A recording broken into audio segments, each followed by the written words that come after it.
At center, Delta's 579. Right. Yeah, we have an emergency with a disruptive passenger. We'd like to go back to San Juan and land.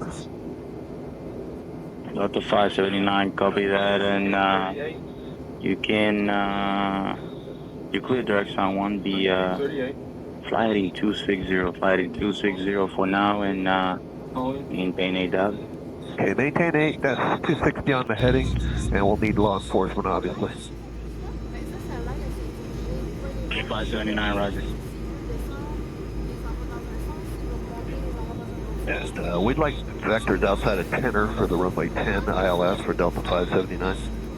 Delta 579, clear direct Tanner. You know what, we just changed our mind, we're overweight, so we'd like the north runway 8 for the landing, please.